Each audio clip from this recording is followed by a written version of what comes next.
उद्धव साहेब आगे बढ़ो। वंदनीय हिंदुहृदय सम्राट शिवसेना प्रमुख बाळासाहेब ठाकरे यांचा मी मुंबईकर शिवशक्ती भीमशक्ती एका तुटीचे प्रणेते महाराष्ट्रातील तमाम शेतकऱ्यांचे गोरगरिबांचे कष्टकऱ्यांचे वारकऱ्यांचे कैवारी माननीय शिवसेना पक्षप्रमुख महाराष्ट्र राज्याचे सन्मान्य माजी मुख्यमंत्री कुटुंब प्रमुख श्रीमान उद्धव साहेब बाळासाहेब ठाकरे यांचा अखंड हिंदुस्थानचे कैवारी प्रबुद्धंकार सुपुत्र देव देश धर्म मराठी मनाचे मानबिंदू हिंदू अस्मितेचे शिरोमणी हिंदुस्थान हिंदू हिंदुस्थानचे एकमेव हिंदुहृदय सम्राट हिंदू धर्म रक्षक सरसेनापती मानेता मान्य शिवसेना प्रमुख श्रीमान बाळासाहेब ठाकरे यांचा आवाज सुरक्षा श्रद्धांजली वाहिली।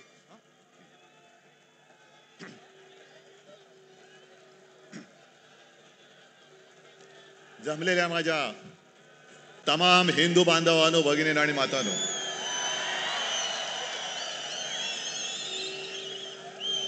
आपल्या परंपरेप्रमाणे सर्वांना दसऱ्याच्या पहिल्या प्रथम मी शुभेच्छा देतो, विजयादशमीच्या शुभेच्छा। आणि किती वेळा मी बोलायचं की अशी जीवाला जीव देणारी माणसं हेच खरं आयुष्यामधलं सोनं असतं। आणि म्हणूनच अनेक पक्षांचं आपल्या शिवसेना फोडण्याकडे लक्ष आहे। आणि त्यांना असं वाटलं की काही जणांनी त्यांनी पळवलंय, जे पळवलं ते पितळ होतं, सोनं माझ्याकडेच आहे।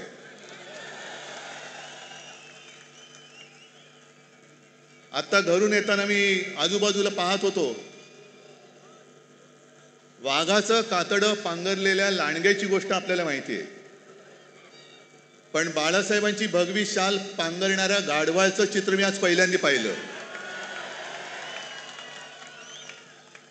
गाढवावरती किती शाली टाका, गाढव ते गाढवच। आणि जसं आता संजय राऊत यांनी उल्लेख केला, अमित शहांचा जोड्याचा भार वाहणारे गाढव जाऊ द्या, त्यांना जोडे लाख लाभोत, जनता पण मारणारे एक दिवस, तो दिवस पण काही लांब नाहीये।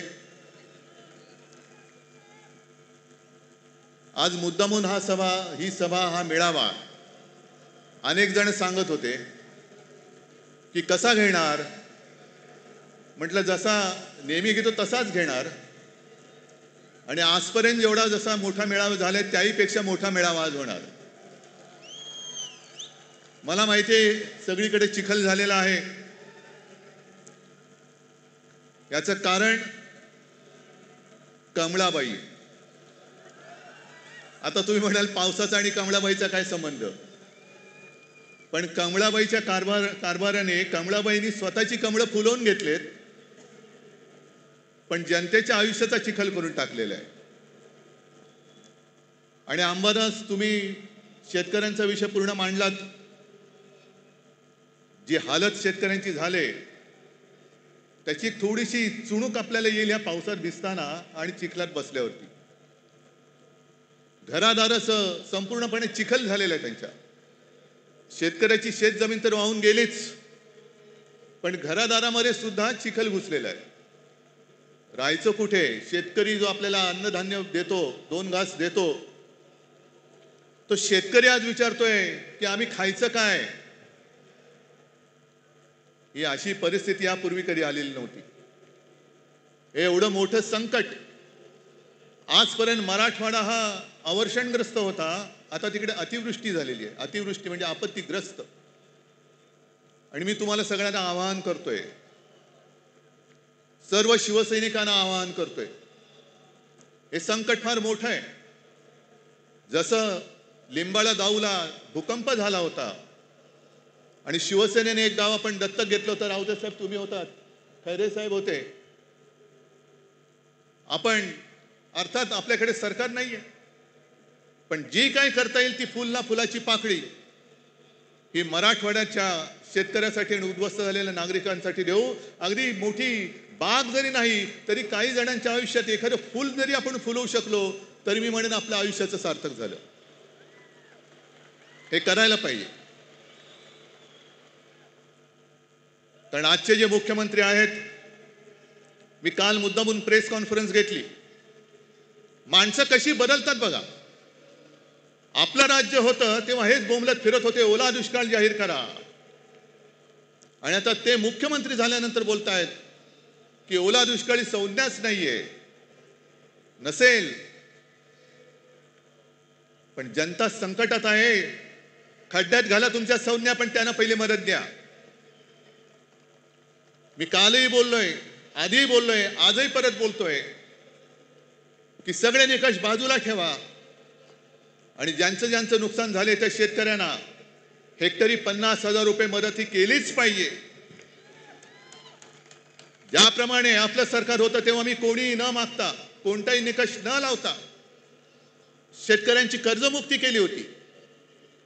काय निकष होते तेव्हा, पण माझं कर्तव्य म्हणून मी ते केलं होतं. आणि निवडणुकीच्या तोंडावरती नाही तर एकमेव माझं अधिवेशन जे झालं होतं मुख्यमंत्री म्हणून नागपूरला, त्या पहिल्या नागपूरच्या अधिवेशनात मी कर्जमुक्ती जाहीर केली आणि कालबद्ध स्वरूपात ती पूर्ण करून दाखवली होती. तशी तुम्ही कर्जमुक्ती करा. अजून यांची 2017 साली जाहीर केलेली कर्जमुक्ती अजून होते. अजून शेतकरी प्रतीक्षेत आहेत, लाभ कधी मिळणार. ते पण गेलं पाण्यात सोडून. पण 2017ची कर्जमुक्ती अजून होत नाहीये. आणि आपण कर्जमुक्त केलं होतं शेतकऱ्याला. दरम्यान करोनाचं संकट आलं आणि एक गोष्ट थोडीशी राहिली होती ज्याची सुरुवात केली होती की जो नियमित कर्ज परतफेड करतो त्याला 50,000 रुपये प्रोत्साहनपर राशी म्हणून आपण त्याला द्यायला सुरुवात केली होती. आपण सुरुवात केली आणि या गद्दारांनी त्यांच्या राशी पळवल्या आणि निघून गेले सुरत गुवाहाटीला. म्हणून ते अर्धवट राहिलं. पण आज आपला हा दसरा मेळावा होतोय. आणखीन 2-4 दसरा मेळावे झालेत. बाकीच्यांबद्दल मला काही बोलायचं नाहीये. पण विशेषतः संघाचा जो दसरा मेळावा झाला त्या संघाच्या दसरा मेळाव्याबद्दल मी जरूर बोलणार आहे. कारण 100 वर्ष ही काही थोडी थोडीची वर्ष नाहीये. आज काय योगायोग आहे कल्पना नाही मला. पण संघाची 100 वर्ष पूर्ण होत आहेत आणि नेमकी गांधी जयंती आहे. हा काय योगायोग म्हणायचं की काय मला कळत नाही. पण जशी संघाला 100 वर्ष होत आहेत तसेच आज एक ज्येष्ठ स्वातंत्र्य सेनानी म्हणा, समाजसेवक म्हणा, जी पारेख यांचं दुर्दैवी निधन झाले. त्यांना सुद्धा मी आपल्या सर्वांच्या वतीने एक आदरांजली आणि श्रद्धांजली वाहतो. कारण अशी लढणारी माणसं आता कमी होत चाललेली आहे. जो लढेल तो तुरुंगात जाईल, ही अशा पद्धतीने यांची सरकारची आता नीती आणि वाटचाल सुरू झालेली आहे. जसं तुम्ही सगळ्यांनी बघितलं असाल की या कालच्या अधिवेशनात जनसुरक्षा कायदा आणला गेला. सर्वांनी विरोध केला. आपण केलाच पाहिजे, तो लागू होऊ देता कामा नयेच. मुख्यमंत्र्यांनी आणि त्यांच्या चेलाचपाट्यांनी त्याची मखलाशी केली की हा कायदा असं काही एकट्यासाठी नाही. सगळ्या संघटना जर कोणी अति डावे, कडवे डावे, आम्ही कडवे डावे वगैरे ओळखत नाही. आम्ही देशद्रोही आणि देशप्रेमी दोनच जणांना ओळखतो. पण तुम्ही नुसतं आम्हाला तोंड देखल्या काहीतरी कारण सांगणार असाल तर उदाहरणासकट सांगतो की कसा गैरवापर होतोय. सोनम वांगचुक एक चांगला देशभक्त, सोनम वांगचुक या माणसाने अतिशय दुर्गम भागात लेह लडाख, जिकडे कडाक्याची थंडी, नुसती कडाक्याची नाही, हाडं मोडतील अशी थंडी असते, त्या थंडीमध्ये आपले जवान नीटनेटके राहावे, त्यांना काहीतरी उबदार एक आडोसा मिळावा म्हणून सोलार टेक्नॉलॉजीवरती त्यांना छावण्या बांधून दिल्या. ती टेक्नॉलॉजी त्यांनी दिली. पाण्याचं दुर्भिक्ष होतं, ते दुर्भिक्ष होऊ नये, पाणी मिळालं पाहिजे म्हणून त्यांनी आईस तुपाची योजना आणली. परवापर्यंत जे मोदींची स्तुती करत होते, पण त्याने आंदोलन सुरू केलं का? न्याय हक्कासाठी. लेह लडाखला न्याय हक्क मिळालाच पाहिजे. न्याय हक्क ही लोकशाहीतली मूलभूत गरज आहे आणि न्याय हक्कासाठी त्यांनी लढाई करत होते, करतायत. उपोषण चालू ठेवलं होतं, पण सरकार ढुंकून बघायला तयार नाही. मग पेटले सगळे. काय त्याला आता जेनझी जसं नेपाळमध्ये पेटले, लेह लडाखमध्ये रस्त्यावरती आले आणि मोदी बाबांनी त्यांना सरळ उचलून रासुकाखाली आत टाकून दिलं. जा, 1 वर्ष आता बाहेरच पडणार नाही. हा जनसुरक्षा कायदा, हम करे सो कायदा, तोच आपल्याला तोडून मोडून टाकायचा आहे. तोच तोडून मोडून टाकायचा आणि टाकलाच पाहिजे. कारण मोदींची स्तुती करत होते तोपर्यंत वांगचूक हे देशद्रोही नव्हते, पण त्यांच्यावरती आता आरोप ठेवले की तुम्ही पाकिस्तानमध्ये जाऊन आलात. एका शिष्टमंडळातनं ते पाकिस्तानला गेले होते, म्हणून देशद्रोही म्हणून जर वांगचूक यांना अटक होणार असेल तर नवाज शरीफचा केक गपचूप जाऊन खाऊन येणाऱ्या मोदींना काय म्हणायचं, ह्या सुद्धा प्रश्नाचं उत्तर आम्हाला मिळालं पाहिजे. न्याय हक्क मागणं हा या देशामध्ये देशद्रोह होतोय. आणि म्हणून काही वेळेला असं वाटतं की या सगळ्या कमळाबाईंनी चिखल करून ठेवलाय. जो म्हणतोय ते तुम्हाला आता कळेल. एक एक गोष्टी मी तुम्हाला सांगेन तसं. एक तर भाजप आणि प्रशासन, सरकार चालवण्याचा सुतराम संबंध नाही, दुरान्वयाने सुद्धा संबंध नाहीये. 3 वर्ष मणिपूर जळतंय. आता काल परवाकडे मोदी मणिपूरमध्ये गेले. 3 वर्ष जळते मणिपूर. तिथल्या महिलांची धिंड निघते, धिंडवडे निघतात अब्रूचे. ना मोदी जायला तयार, ना दुसरे व्यापारी जायला तयार. पण एवढं करून मोदी गेले. आम्हाला असं वाटलं की मोदी काहीतरी तोडगा काढतील, ज्यांच्यावरती अत्याचार झाले त्यांना काहीतरी सांत्वन करतील. पण गेल्यानंतर त्यांचं भाषण आलं होतं. हसायचं की रडायचं. मणिपूरमध्ये गेल्यानंतर मोदीजीने भाषण केलं, मणिपूर के नाम में ही मणी है. ते तिकडे जाऊन कशाला बघायला पाहिजे? आम्हाला इथेही कळतं, म्हणून मराठी सक्तीची पाहिजे. मणिपूरमध्ये जाऊन तुम्हाला मणिपूरमधला मणी दिसला, पण मणिपूरच्या जनतेच्या डोळ्यातलं पाणी नाही दिसलं. तिथली जनता रडते, तिथली जनता आक्रोश करते. पण आमचे पंतप्रधान तिकडे जाऊन मणिपूर के नाम में ही मणी आहे. कशाला जाता मग तिकडे? ही जी यांची सगळी जी वृत्ती आहे, मला असं वाटतं काही वेळेला विचार केल्यानंतर की भाजप म्हणजे आता अमिबा झालेला आहे. अमिबा म्हणजे तो एक पेशीय प्राणी असतो, काय जीव असतो, तो सगळ्यांना शाळेमध्ये होता. अमिबा वाटेल तसा वेडा वाकडा कसाही पसरतो, जिकडे लागेल तिकडे युती करतो. झालं काम की इकडचा हात काढला तिकडे हात करतो, तिकडचा. पण एक पेशी मीच शरीरात गेलं तर पोट बिघडतं, तसे समाजात घुसले तर शांती नाहीशी होते. म्हणून मी त्यांना अमिबा म्हणतोय, म्हणून अभिमा म्हणतोय. आणि आमचे जे मुख्यमंत्री आहेत, हे मुख्यमंत्री आम्हाला शिकवत आहेत. म्हणून मी बातमी घेऊन आलोय. इंडिया टुडेने सर्वे केलाय, तुमच्यापर्यंत आलाय? इंडिया टुडेने एक सर्वे केला की most popular CM across India. आता गेल्या 2-3 महिन्यातला सर्वे आहे, म्हणून मी त्याचं कागदच घेऊन आलेलो आहे. आपल्या वेळेला पहिल्या 5 मध्ये महाराष्ट्राचा मुख्यमंत्री येत होता. माझं कर्तृत्व नव्हतं, हे तुमचं सहाय्य होतं. महाराष्ट्राच्या जनतेचं कौतुक होतं, ते माझं नव्हतं. पण आज जो हा सर्वे झालेला आहे, आलेला आहे, त्याच्यामध्ये सगळ्यात पॉप्युलर उत्तर प्रदेशचे मुख्यमंत्री योगी, नंबर 1, 2 ममता, 3 चंद्रबाबू, 4 नितीश कुमार, त्याच्यानंतर स्टॅलिन, नंतर काय ते पिनारवी विजयन, मग रेवंत रेड्डी, मोहन यादव, हेमंता विश्वकर्मा शर्मा आणि 10व्या ह्याच्यावरती आमचे मुख्यमंत्री देवेंद्र फडणवीस. नशीब 10वे नाही तर फडणवीस म्हणून 20वे आले असते. अहो येणार कसे? सगळी बजवचपुरी करून ठेवलेली आहे. काय केलं काय तुम्ही आजपर्यंत? आज सुद्धा बातमी आली की कुठल्या एका अधिकाऱ्याच्या ऑफिसमध्ये धाड टाकली, अधिकाऱ्याला पकडला रंगेहात. वसई विरारच्या महापालिकेच्या आयुक्ताला पकडलं होतं. अधिकारी पकडले जात आहेत, पण मंत्री राजरोस बॅगा उघड्या टाकून खोलीमध्ये बिनधास्त बसलेले आहेत. त्यांना यांना हात लावायची हिंमत होत नाहीये. मंत्र्यांच्या नावाने दारूचे परवाने दिले जात आहेत. आईच्या नावाने, पत्नीच्या नावाने डान्स बार काढले जात आहेत. पुरावे सादर केले, विधिमंडळात सादर केले, तरी सुद्धा देवेंद्र फडणवीस त्या मंत्र्यांना समज देऊन सोडून देत आहेत. हे बरं नाही, पुढच्या वेळेला पुरावा दिसता कामा नये. हे तुमचं राज्य, हा तुमचा कारभार. आणि म्हणून मला RSS मोहन भागवत यांना विचारायचे काही प्रश्न. हे मी प्रश्न लिहून आणलेले, पण आता याचे कागद ओले झालेत आहेत तरी, कारण आता निवडणुका येत आहेत. मुंबई महापालिकेची निवडणूक आहे. निवडणूक तुम्ही लावाच, जनता वाटच बघते. आज येताना सुद्धा मुंबईच्या रस्त्याची झालेली चाळण हे सगळेजण बघतायत. अख्खी मुंबई भोगते.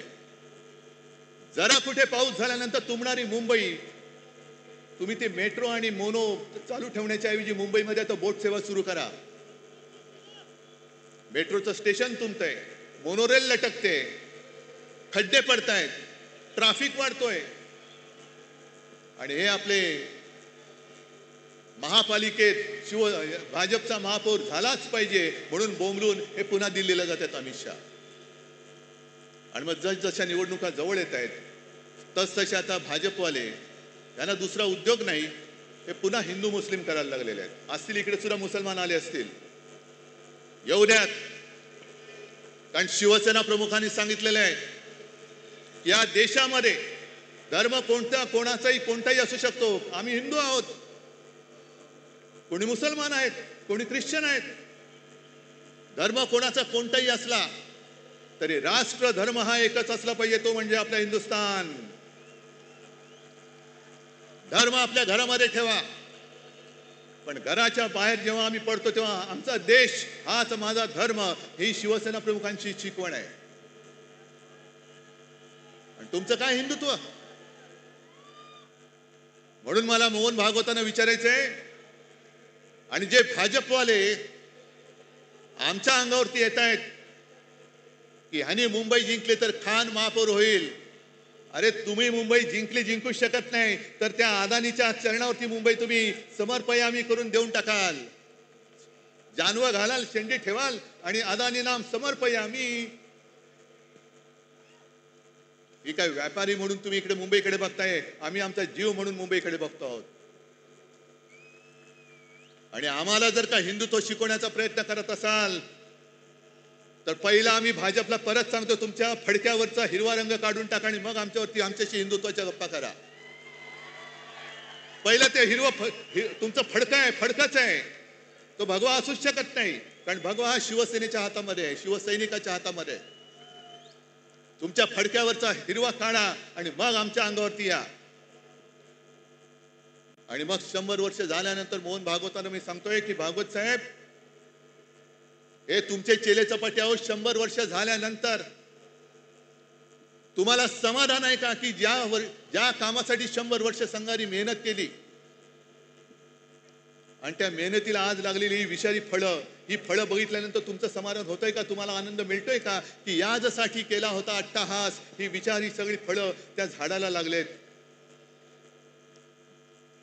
आणि मला असं वाटतं की कदाचित भागवत साहेबांना सांगता येत नसेल, पण RSSचा हेतू ब्रह्मदेवाचा बाप होण्याचा असेल.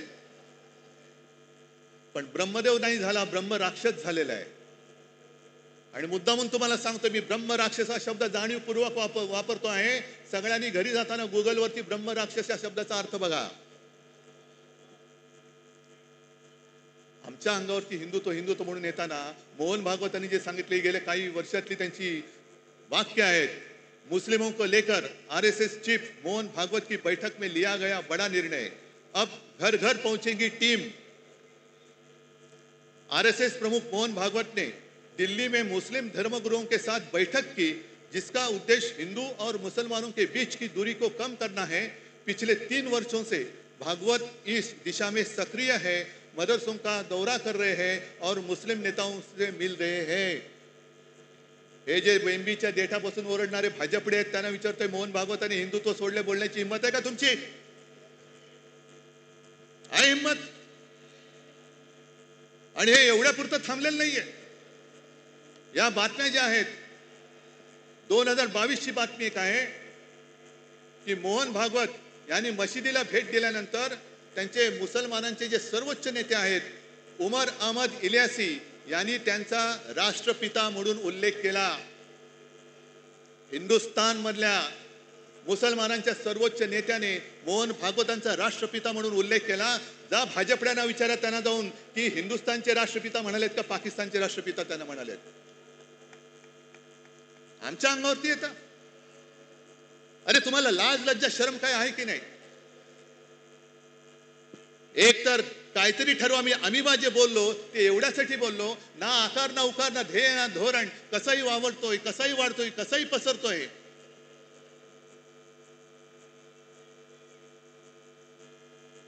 आणि जरा थांबा, मला बोलू द्या, नाही तर इकडून वाचन करा. हे एवढ्या पुरतं थांबत नाहीये. मोहन भागवत बोललेले आहेत की या देशामध्ये राहतो तो प्रत्येक जण हिंदू आहे. मग हे तुमचे जे चेले चपाटे करतायत हिंदू मुस्लिम, आम्ही जे सांगतोय परत मी त्याच्यावर ठाम आहे की हा देश जो स्वतःचा मानतो तो आमचा आहे. त्या सोफिया कुरेशी ज्यांना हे भाजपवाले पाकिस्तान्यांची आणि अतिरेक्यांची बहीण बोलले होते, ती सोफिया कुरेशी आमची सगळ्यांची बहीण आहे. हे आमचं हिंदुत्व आहे. पण काहीतरी एक दिशा ठरवा, काहीतरी एक कुठे जायचं ते ठरवा. कारण एका बाजूला तुम्ही सोफिया कुरेशीला पाकिस्तानांची बहीण म्हणताय, अतिरेक्यांची बहीण म्हणताय. दुसऱ्या बाजूला बिल्किश बानोवरती अत्याचार करणाऱ्यांची तुम्ही स्वागत करून मिरवणूक काढताय. आणि त्याच वेळेला मोदी सांगतायत की मुस्लिम महिलांकडनं रक्षाबंधन करून घ्या. एका बाजूला बटेंगे तो कटेंगे म्हणायचं आणि दुसऱ्या बाजूला मोदी सांगतात की लहानपणी त्यांच्या आजूबाजूला मुस्लिम लोकांची सगळी वस्ती होती, त्यांच्या घरी ईदच्या वेळेला जेवण सुद्धा मुस्लिम घरातून यायचं. काय नेमकं तुम्ही देशप्रेमी तरी आहात का? नक्की तुम्ही हिंदू तरी आहात का? जा स्वतःच तपासून घ्या. हिंदू म्हणून काय असतं ते आहे की नाही नीट बघून या. आणि देशप्रेम तुम्ही आम्हाला शिकवताय. काल परवाकडे झालेली जी क्रिकेट मॅच एशिया कप, तो जिंकल्यानंतर जो माणूस क्रिकेटची तुलना युद्धाबरोबर करतो तो माणूस बेशरम आहे. क्रिकेट आणि पाकिस्तान बरोबर कशाला थोतांड केली तुम्ही? ऑपरेशन सिंदूर तुम्हीच आम्हाला सांगितलं ना की पेहलगाम मध्ये धर्म बघून, धर्म विचारून गोळ्या घातल्या. हिंदू आहे घाल गोळी, हिंदू आहे घाल गोळी. एक तर तुमचं सरकार तिकडे 10 वर्ष बसले, तुमच्या देशामध्ये हिंदू सुरक्षित नाहीये. या देशामध्ये हिंदू धर्म विचारून गोळ्या घालणाऱ्या अतिरेक्यांच्या देशाबरोबर तुम्ही क्रिकेट खेळता. म्हणजे बाप देशप्रेमाचं नाटक करतो, ढोंग करतो आणि पोरगा क्रिकेट खेळतो. ही तुमची घराणेशाही. एका बाजूला तुमची नाचलेली कुजलेली सडकी ढोंगी घराणेशाही आणि दुसऱ्या बाजूला आमच्या ठाकरेंची घराण्याची परंपरा, ठाकरेंची घराणेशाही, ज्याचा मला अभिमान आहे. कशाला घराणेशाही बद्दल बोलता? आणि म्हणूनच तुम्ही किती जरी प्रयत्न केले तरी ही तुफान गर्दी, पाऊस पडतोय. आम्ही खुर्च्या बुडाखाली घेऊन बसणारी माणसं नाहीयेत. इकडे तर बघा, खुर्ची असली काय नसली काय, खुर्ची आम्ही घेतो डोक्यावरती.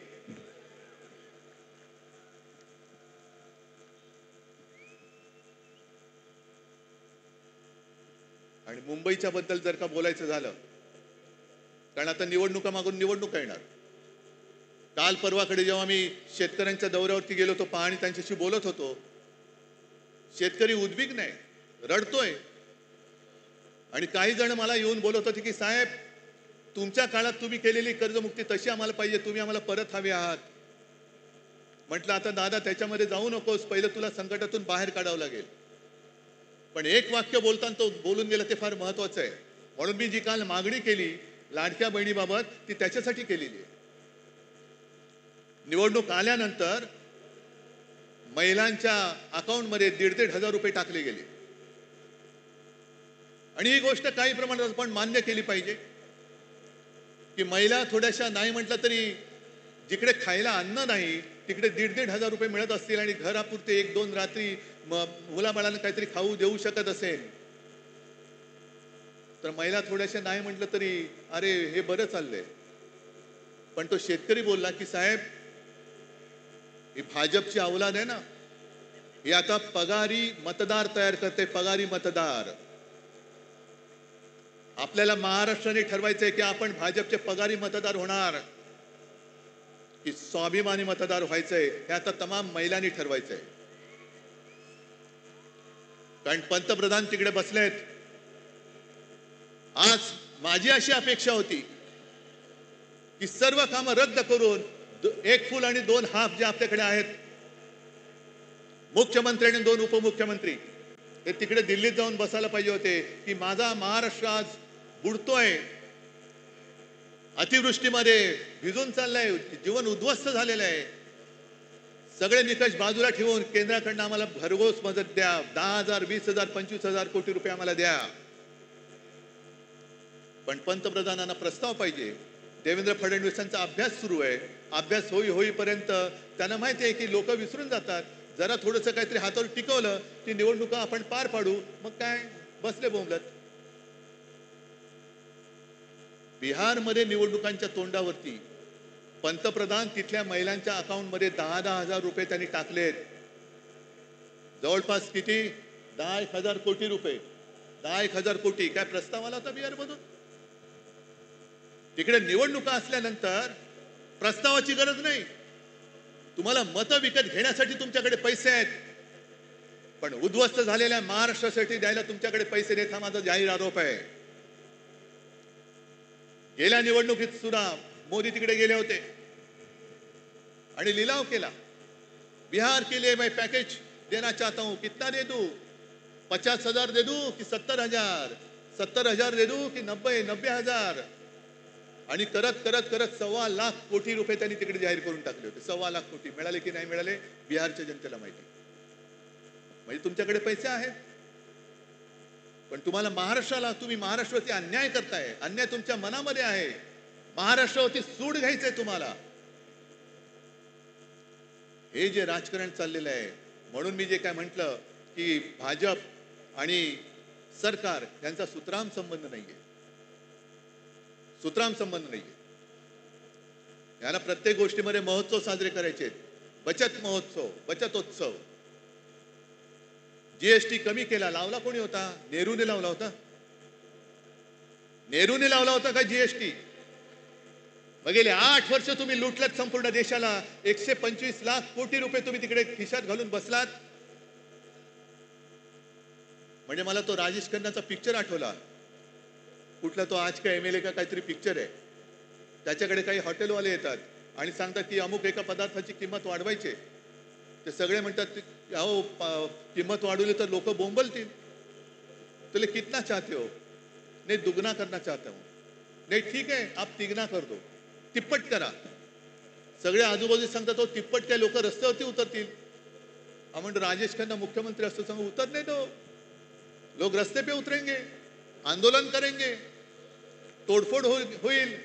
मग लोक माझ्याकडे येतील, मग मी हॉटेलवाल्यांना बोलवीन आणि त्यांना सांगेन तिप्पट नाही तुम्ही दुप्पट करा. त्यांचंही काम झालं आणि आपलंही काम झालं. या पद्धतीने तुम्ही सरकार चालवताय. आणि मुंबई महापालिकेची निवडणूक जी मी बोलत होतो ती होऊनच द्या. मुंबई महापालिका सुद्धा यांनी कशी गहाण टाकलेली आहे. एक तर तुमचा ज्याच्याशी संबंध नाही ती सगळी कामं स्वतःकडे, स्वतःवरती त्याचं श्रेय घेत आहे. बीडीडी चाळ आम्ही केली, कुठे केली? बीडीडी चाळीचं भूमिपूजन मी केलं होतं, सोबत शरद पवार होते आणि आदित्यनी तिथे आणि त्याच्याबरोबर जितेंद्र आव्हाडांनी मेहनत केलेली आहे. मुंबईचा कोस्टल रोड आम्ही केला. अरे लोक माहिती आहे ना लोकांना, स्वप्न कोणाचं आणि पूर्ण कोणी केलं. आणि आज सुरतानी एक गोष्ट केली, जी गोष्ट आदित्य इतके वर्ष बोलत होता की मुंबई हे न झोपणारं शहर आहे. दिवसा जे ऑफिसमध्ये जातात त्यांना दिवसा जेवणाची आणि खाण्याची पिण्याची म्हणजे पाणी पिण्याची नाही सोय असते, तर रात्री काम करणाऱ्यांनी का असू नये? तेव्हा भाजपवाल्यांनी जो काय नंगा नाच केला होता, संस्कृती, night life, night life. Night life म्हणजे तुम्ही मकावला जाऊन नाईट लाईफ वाले, तसं नाईट लाईफ नाही. कळलं ना? हे मकावला जाऊन यांचं नाईट लाईफ फुलणार आणि आम्हाला इकडे शिकवणार साधन सुचिता.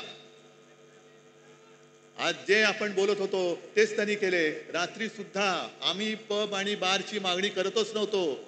उलटा आमचं म्हणणं आहे बार रद्दच करा. जे तुमचे मंत्री चालवत आहेत त्यांना पहिल्या मंत्रिमंडळातून काढा, ही आमची मागणी आहे. पण सगळं श्रेय आपल्याकडे घ्यायचं आणि दुसरं तुमच्याकडे द्यायची. मुंबई महापालिका सुद्धा आज जवळपास 2.25 लाख कोटीच्या तुटीमध्ये आणि खड्ड्यामध्ये टाकलेली आहे.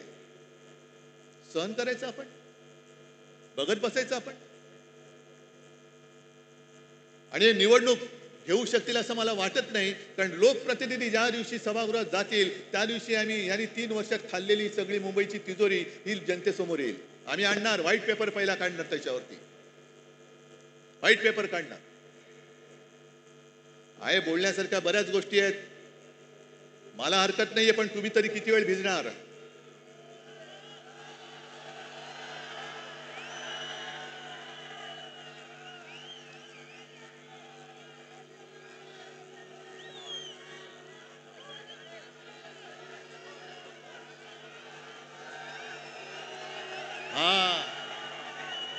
हा सैनिक, हा शिवसैनिक, हा खरा शिवसैनिक. नाही राहू द्या, तुम्ही कितीही जल्लोषात असला तरी मला थोडं भान ठेवून बोलायला पाहिजे.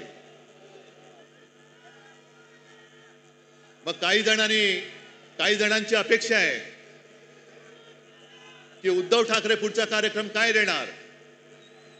आणि आता कोण बोललं रे, उद्धव ठाकरे आणि राज ठाकरे एकत्र येणार का?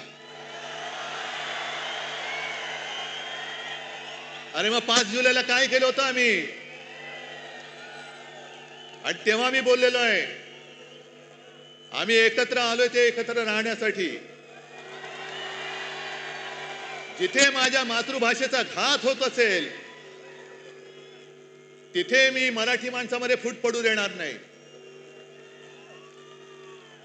आणि मराठीवरती हिंदीची सक्ती मी आज जाहीरपणाने परत सांगतोय. आमचा हिंदीला विरोध नाही, पण आमच्यावरती सक्ती करायची नाही, हे सुद्धा तेवढंच महत्वाचं आहे. जी भाषावर प्रांतरचना झाली त्या प्रांतरचनेप्रमाणे प्रत्येक भाषेला एक प्रांत मिळाला. मग गुजराती लोकांना गुजरात मिळालं, बंगाली लोकांना बंगाल मिळालं, कानडी लोकांना कर्नाटक मिळाला, तमिळ सगळंच मिळालं, राजस्थान असेल, मध्य प्रदेश असेल, झारखंड असेल. तसा मराठी भाषेला महाराष्ट्र मिळाला. भाषावर प्रांतरचना झाल्यानंतर प्रत्येक राज्याला राज्याचं सरकार मिळालं, राज्याची राजधानी मिळाली. पण महाराष्ट्राला महाराष्ट्राची राजधानी मिळाली नव्हती. ती मुंबई, मराठी माणसांनी रक्त सांडून मिळवलेली मुंबई, ही जर का या व्यापाऱ्यांच्या खिशात जात असेल तर खिसा फाडून आम्ही मुंबई राखल्याशिवाय राहणार नाही. त्याच्यामुळे या ज्या काही कंड्या पिकवल्या जात आहेत, दसरा मेळाव्यात राज ठाकरे येणार का, उद्धव ठाकरे जाणार का, त्या सगळ्या मराठी द्वेष्ट्यांना सांगतोय की तुम्ही आमच्या मराठीला हात लावून बघा, हिम्मत असेल तर हात लावून बघा, हात जागेवर ठेवणार नाही. आमचं कोणाशी भांडण नाहीये. काय किती आतापर्यंत मारामाऱ्या झाल्या, आमच्या अंगावरती येऊ नका. जे शिवसेना प्रमुखांनी शिकवलंय, एक तर कोणाच्या अंगावर जायचं नाही, पण कोणी अंगावर हात उचलला तर तो हात जागेवर ठेवायचा नाही. आणि तीच शिकवण घेऊन आम्ही पुढे चाललेलो. आम्हाला कोणाचं उणं काढायचं नाहीये. पण विशेषतः मी 2 महत्वाच्या गोष्टी ज्या तुम्हाला सांगितल्या, एक म्हणजे भारतीय जनता पक्षाला मी आज इशारा देतोय की हिंदुत्वावरनं आमच्या अंगावरती येऊ नका. तुमच्या सगळ्या टोप्या घातलेले फोटो मी त्याचं प्रदर्शन लावल्याशिवाय राहणार नाही. एक काहीतरी मोदीजींना विचारा, मोहन भागवतजींना विचारा की हे तुम्ही करताय हे या दिशेने जायचे काय थोतांड आहे. आणि आम्हाला प्रश्न विचारण्याच्या आधी तुम्ही तुमच्या नेत्यांना प्रश्न विचारा की ती पटेंगे तो कटेंगे कधी करायचं आणि राखी कधी बांधायची. एका राज्यामध्ये गोवंश हत्या बंदी, म्हणजे मी पूर्वी बोललोय, याच दसरा मेळाव्यात बोललेलो आहे की महाराष्ट्रामध्ये गोमाता आणि बाजूला जाऊन खाता, हे तुमचं हिंदुत्व. आणि 2-3 वर्षापूर्वी त्या उत्तरेमधल्याच राज्यामध्ये तो आर्यन मिश्रा नावाचा एक पोरगा, 22-23 वर्षाचा पोरगा मित्रांबरोबर चालला होता रात्री. त्याचा पाठलाग करून त्या बोगस तथाकथित गोरक्षकांनी त्याला भर रस्त्यात गोळ्या घालून मारला. त्याने शिक्षा झाली की नाही कोणालाच माहिती नाहीये. पण तुम्ही माणसं मारताय संशयावरनं. गोमांसाची तस्करी करतोय म्हणून तिकडे मारायचं आणि इकडे गोमांस जाऊन खायचं, ही कुठली पद्धत आहे तुमची? जे नॉर्थ ईस्ट आहे, जे किरण रिजिजू आहेत, त्यांनी सुद्धा सांगितले, तिथल्या त्यांच्या प्रदेशाध्यक्षांनी सांगितले की ते त्यांच्या राज्यामध्ये गोमांस खातात. मग ते तुमच्या पक्षात अजून कसे ठेवले? त्यांना काना लात मारून घालून टाकत. त्याच्यामुळे एकदा काही ती व्याख्या ठरवा, चौकट ठरवा. पण तुम्ही हिंदुत्वाचं ढोंग आणि देशभक्तीचं सोम हे आता सोडा. मी भाजपला प्रेमाने सांगतोय, प्रत्येक वेळेला काय आग पाखड करण्याची गरज आहे अशातला भाग नाही. एक तर नशिबाने तुम्हाला संधी मिळालेली आहे, त्या संधीचं सोनं करा. हा आता सगळा चिखल केला ना, तो चिखल करू नका. कारण ही संधी फार मोठी आहे, ही कोणाला मिळत नाही अशी संधी. आणि त्यावेळेला म्हणजे जनता पार्टीच्या वेळेला शिवसेना प्रमुखांनी काढलेले कार्टून मला आठवते. कारण इंदिरा गांधींनी आणीबाणी लादली होती, अनेक जण तुरुंगात गेले होते. काही जणांनी तुरुंगात जाऊन इंदिरा गांधींनी पत्र सुद्धा लिहिली होती की आता आम्ही तसं करणार नाही, आमची पूर्ण संघटना की तुम्ही म्हणाल तसं आम्ही देशसेवेला वाहून टाकू. हे कोण म्हणाले? जर का सिनियर लोकांना विचारलं, ते पुस्तक आहे माझ्याकडे, ते पत्र पण आहे माझ्याकडे. आणि त्याच्यानंतरच्या निवडणुकीमध्ये देशाने इंदिराजींचा पराभव केला होता. आम्हाला हुकुमशाही नकोय, लोकशाही पाहिजे, जनता पक्ष पाहिजे. मग जयप्रकाश नारायण यांनी पुढाकार घेऊन सगळ्यांना एकत्र केलं होतं. मोरारजी देसाई गुजरातमध्येच जन्मलेले, त्यांना पंतप्रधान केलं आणि 2.5 वर्षात सरकार कोसळलं. तेव्हा बाळासाहेबांनी त्या सुमारास एक कार्टून काढले, त्या फटकारे पुस्तकात आहे. मोरारजी देसाई असे एक उतार दाखवले आहे आणि एक महिला, तिच्यावर लिहिले लोकशाही आणि वरती लिहिले परतीचा प्रवास. कारण ती लोकशाही तिला धरून तेव्हाचे पंतप्रधान मोरारजी देसाई तिला अंधाऱ्या खाईमध्ये घेऊन चालले, लोकशाहीला खाईत घेऊन चाललेले. आणि तेच आहे, व्हायचे तेच झाले. हेकड वृत्तीमुळे जे घडायचे नव्हते तेच परत घडले. मोरारजी पुन्हा लोकशाहीला अंधाऱ्या खाईत घेऊन चालले. तेच चित्र आज मला दिसायला लागलेलं आहे. आणि त्या सगळ्या अंधाऱ्या खाईमध्ये जायचं नसेल तर आपल्या शिवसेनेची मशाल घेऊनच आपल्याला पुढे जावं लागेल. प्रश्न विचारावेच लागतील. जसं मोदींनी 2014 साली केलं होतं चाय पे चर्चा, पहिली तिथूनच सुरू करा. 14 साली चहाची किंमत काय होती आणि आज चहाची किंमत काय, पहिली सुरुवात तिथूनच करा. चाय पे चर्चा. दूध टाकल्यानंतर जीएसटी वाढतोय, साखर टाकल्यानंतर वाढतोय, पाणी काढलं की कमी होतोय, इथून सुरू करा. आणि प्रत्येक टपरीवरती बसून भ्रष्टाचार पे चर्चा सुरू करा. भ्रष्टाचार, यांनी केलेला भ्रष्टाचार. आणि आज महाराष्ट्र सरकारला मी इशारा देतोय की शेतकऱ्याची कर्जमुक्ती लवकर करा. शेतकऱ्याला 50,000 रुपये हेक्टरी लवकर जाहीर करा, नाहीतर मराठवाड्यामध्ये आम्ही रस्त्यावरती उतरल्याशिवाय राहणार नाही. राज्यभर आम्ही आंदोलन करू. मराठवाड्यामध्ये आम्ही सुद्धा लवकरात लवकर एक, जर यांनी जाहीर नाही केलं तर मोठा मोर्चा आपण खैरेसाहेब अंबादास मोर्चा लावायचा. कसे देत नाही, शेतकऱ्याचा हक्क आहे. आणि आंदोलन झालं पाहिजे. जिथे जिथे अन्याय दिसेल त्या अन्यायावरती वार करणं. आणि मी तर म्हणेन कार्यक्रम काय, या ज्या काही तुम्हाला मी थोडक्यात गोष्टी सांगितल्या की देशात जे अंधभक्त झालेले आहेत त्या अंधभक्तांच्या डोळ्यावरची पट्टी काढणं आणि देशभक्ती खरी काय आहे, हिंदुत्व खरं काय आहे हे दाखवून देणं, हाच एक आपल्या याच्या पुढे कार्यक्रम. आज तुम्ही सगळेजण इकडे आलात, लांबून आलेला आहात, बाहेर गावातून आलेला आहात. सांभाळून जा, सुखरूप जा. आणि हातामधला भगवा, हा भगवा हाच पाहिजे. याच्यावरती निशाणी, आपली निशाणीचं चिन्ह दुसरं ठेवा, पण भगवा हा शिवरायाचा भगवा.